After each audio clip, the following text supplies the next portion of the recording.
Friends, आज हम बात कर रहे हैं सुजलॉन एनर्जी की। सुजलॉन एनर्जी के स्टॉक में आज बड़ी गिरावट हुई और इस गिरावट के पीछे वजह क्या है जानने की कोशिश करेंगे इस वीडियो के माध्यम से।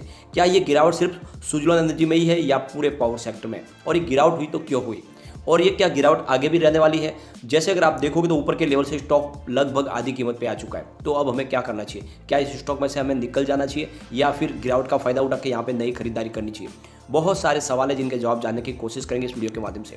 वैसे अगर आप देखोगे तो पिछले कई दिनों से बाजार में लगातार गिरावट का दौर जारी था। बहुत ही जबरदस्त तरीके से बाजार गिर रहा था, लेकिन आज उस पर ब्रेक लगा है। आज पूरे बाजार में हमें पॉजिटिव क्लोजिंग देखने को मिली, जिसका इशारा क्या है, क्या आने वाले समय में फिर से तेजी की संभावना बन रही है, क्या बाजार ने अपना बॉटम बना लिया है या फिर अभी बड़ी गिरावट बाकी है, क्या है स्ट्रेटेजी इन्वेस्टर की, क्या आने वाले समय में यहाँ पे कुछ बड़ा इन्वेस्टमेंट आने वाला है या फिर ऐसे ही गिरावट जारी रहेगी। तो ऐसे बहुत सारे सवाल हैं जिनके जवाब जानने की कोशिश करेंगे इस वीडियो के माध्यम से। वैसे तो अगर सुजलॉन एनर्जी की बात करें तो जिसका भी लॉन्ग टर्म का नजरिया होगा उसको तो डरने की बात नहीं है। मैंने बार बार बोला है यह स्टॉक इतना मजबूत है कि आने वाले समय में उनको मालामाल कर देगा, लेकिन लोग आज की जो प्राइस गिरते हैं उससे डर जाते हैं और इसीलिए उनके मॉरल को बूस्ट करने के लिए इस वीडियो के माध्यम से वो हम सारी बातें डिस्कस करेंगे कि ये जो गिरावट है सिर्फ क्या सुजलॉन में ही है या फिर बड़े बड़े स्टॉक भी यहाँ पे धराशायी हुए। तो इन सारी बातों को जानेंगे इस वीडियो के माध्यम से। लेकिन फ्रेंड, उससे पहले अगर आप पहली बार हमारे चैनल पे आए तो चैनल को सब्सक्राइब कर दीजिए, एक बेल आइकन दबा दीजिए ताकि जब भी नया वीडियो बने पहला नोटिफिकेशन आपको मिले। वीडियो पसंद आए तो लाइक शेयर जरूर कीजिए।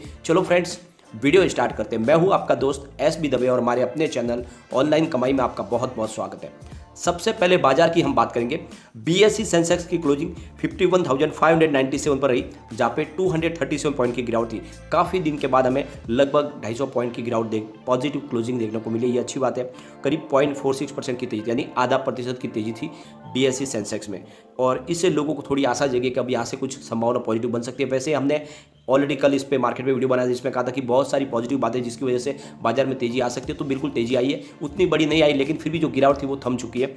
अब यहाँ पे निफ्टी एनर्जी की अगर हम बात करें तो 23,701 के स्तर पर क्लोजिंग हुई, जहाँ पे 453 पॉइंट की बड़ी गिरावट हुई है, यानी 1.88% गिरा निफ्टी एनर्जी। भले ही बाजार में तेजी थी, बाजार में पॉजिटिव क्लोजिंग थी, लेकिन निफ्टी एनर्जी में लगभग 2% की गिरावट थी और इसी वजह से हमें आज सुजलॉन एनर्जी में भी गिरावट देखने को मिली। यहाँ पे अगर आप देखोगे तो सुजलॉन एनर्जी का स्टॉक आज 7.80 पर ओपनिंग दी इसने और इसकी लो 7 की थी, हाई 7.90 की बनी, लेकिन अंत में जो क्लोजिंग है वो 7.15 पर है, यानी नीचे की तरफ है। करीब 7.14% गिरा आज सुजलॉन एनर्जी।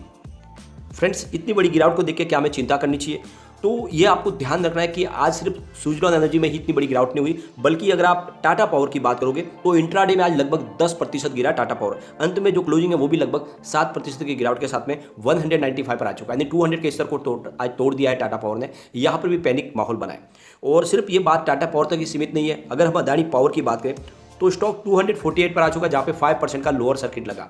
तो इससे आप तो समझ लो कि पूरे पावर सेक्टर में आज गिरावट थी और इसका नतीजा ये हुआ कि सुजलॉन में भी हमें गिरावट देखने को मिली। लेकिन स्पेशली अगर सुजलॉन की ही हम बात करें तो स्टॉक इस लेवल पे खरीदारी के लिए बहुत ही अच्छा बन रहा है, क्योंकि जैसे ही तेजी का वातावरण बनेगा ये स्टॉक रुकेगा नहीं। आपने देखा होगा जैसे ही पॉजिटिव माहौल बनता है स्टॉक दौड़ने को तैयार हो जाता है। सुजलॉन की अगर बात करें तो कंपनी अपने आप को फिर से नए सिरे से स्टैब्लिश करने की कोशिश कर रही है और ये पिछले कई सालों से चल रहा है। कंपनी अपने आप को नए तरीके से ढालने की कोशिश करी और इसलिए उन्होंने बहुत सारे अपने प्रयत्न भी किए, उसका बेनिफिट भी उनको मिला है। पिछले दिनों सरकार ने उनकी बड़ी मदद की और उनका जो भी पुराना कर्ज था, करीब 15 बैंकों का कर्ज, वो सारा का सारा कर्ज उन्होंने चुका दिया है। ये सारा पैसा उनको सरकार की तरफ से मिला है। सरकारी 2 पावर कंपनियों ने उनकी मदद की है। उन्होंने सुजलॉन के अंदर स्टेक ली और उसके बदले में जो पैसे मिले उस पैसे की वजह से उन्होंने अपने पुराने कर्ज को खत्म किया है। तो एक तरह से देखें तो कंपनी पूरे कर्ज से मुक्त हो गई। एक बार पुराना इनका टेंशन खत्म हो गया, अब पैसा है जो सरकार को चुकाना है और वहाँ पर भी इनको काफ़ी राहत मिली है। जो इंटरेस्ट है उसकी इंटरेस्ट रेट भी कम की गई है और टाइम पीरियड भी बढ़ा दिया है। तो अगर आप देखोगे तो सुजलॉन में आने वाले समय में पॉजिटिव माहौल बनेगा, क्योंकि सरकार को भी पता है हिंदुस्तान की सबसे बड़ी विंड टर्बाइन निर्माण करने वाली ये कंपनी है।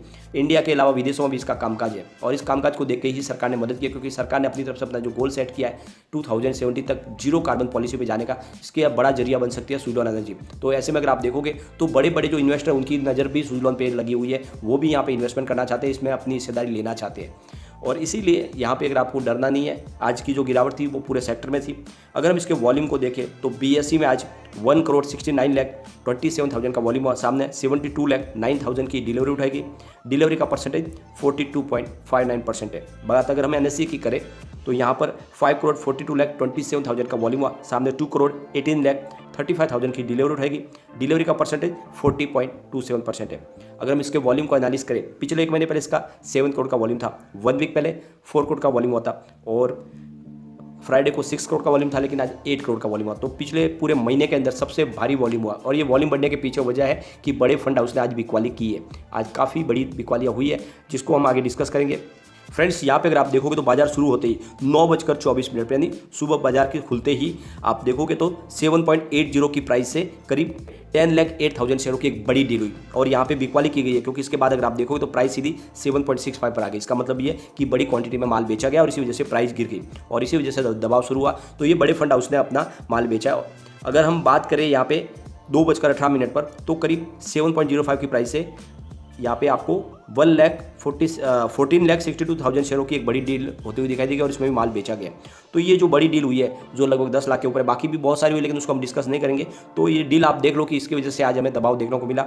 और यहाँ पे अगर आप देखो तो अब एफआई की अच्छी खासी होल्डिंग है सुजलॉन में, और उन्होंने अपनी होल्डिंग बेचनी शुरू की है, इसी वजह से भी यहाँ पे दबाव बना हुआ है। लेकिन बाजार के लिए जो अच्छी बात है वो यह है कि क्रूड ऑयल अपना जो भी उछाल मारा था उस पर थोड़ी सी लगाम लग गई है। अब क्रूड ऑयल की प्राइस की बात करें तो 109 पर आ चुका है WTI क्रूड, जहाँ पे 0.31% की मामूली सी तेजी है। ब्रेंट क्रूड की बात करें तो 113 पर है, जहाँ पे 0.03% की गिरावट है। इसका मतलब ब्रेंट क्रूड और WTI क्रूड में थोड़ा सा दबाव आ गया है, और इसकी वजह से बाजार में जो गिरावट है उसमें अब थोड़ी सी संभावना है कि पॉजिटिव माहौल बन सकता है।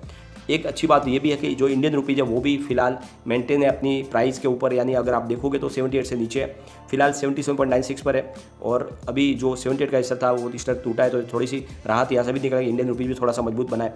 यहाँ पे अगर आप देखोगे इसके शेयर होल्डिंग पैटर्न में, तो यहाँ पे एफआई की होल्डिंग अच्छी खासी यानी 8.71% की होल्डिंग है, और आपको पता ही है एफआई बाजार में अपना माल बेच रहे। तो मुझे लगता है कि आज बिकवाली एफआई की तरफ से हो सकती है, और इसी वजह से स्टॉक की प्राइस में हमें गिरावट दिखाई दी। लेकिन ये परमानेंट नहीं है, ये टेम्प्रेरी है, आने वाले समय बिल्कुल तेजी बनेगी।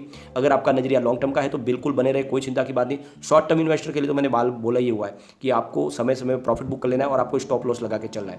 और ऐसे में अगर स्टॉप लॉस लगाओगे तो आपका लॉस है वो वहाँ पे मिनिमाइज हो जाएगा, आपका जो भी सौदा कट जाएगा, आपको लॉस नहीं हो पाएगा। तो स्टॉप लॉस लगा के ही चलना है। लॉन्ग टर्म वालों को कोई चिंता की बात नहीं, स्टॉक भले कितना नीचे है, आने वाले समय में ये मल्टी बैगर बन के रहेगा। इसके हम रिटर्न को देखें तो पिछले 5 साल के हिसाब से 61% का निगेटिव रिटर्न है, 3 ईयर के हिसाब से 73% का पॉजिटिव रिटर्न है, 1 ईयर के हिसाब से 5% की गिरावट है, 3 मंथ के हिसाब से 27% गिरा है, 1 मंथ के हिसाब से 22% गिरा, और वन डे के हिसाब से लगभग 7% की गिरावट है। तो यहाँ पे अगर आप देखोगे तो काफ़ी ज़्यादा गिरावट हो चुकी है। और आपने ये भी ध्यान रखना है कि BSE सेंसेक्स की बात करें तो 10,000 पॉइंट गिर चुका है। ऐसे में स्टॉक नीचे आएंगे ही, लेकिन जैसे ही पॉजिटिव माहौल बनेगा तो बहुत ही तेज़ी से स्टॉक भागेगा। आपको ये भी पता होना चाहिए, जब कोरोना की लहर आई थी उस समय टाटा पावर बिल्कुल 28 तक चला गया था, और 28 रुपीज़ का स्टॉक 2 साल में 300 को टच कर गया। तो ऐसे में ही जैसे पॉजिटिव माहौल बनेगा तो स्टॉक बिल्कुल दौड़ेगा, कोई डरने की बात नहीं। यहाँ पे अच्छी बात यह है कि कम्युनिटी सेंटीमेंट स्टॉक के साथ बना हुआ है। 91% बाई की कॉल है, 4% सेल की कॉल है, 5% होल्ड की कॉल है। तो ये आप देख लो, 100 में से करीब 95% लोग इसको लेना पसंद कर रहे हैं।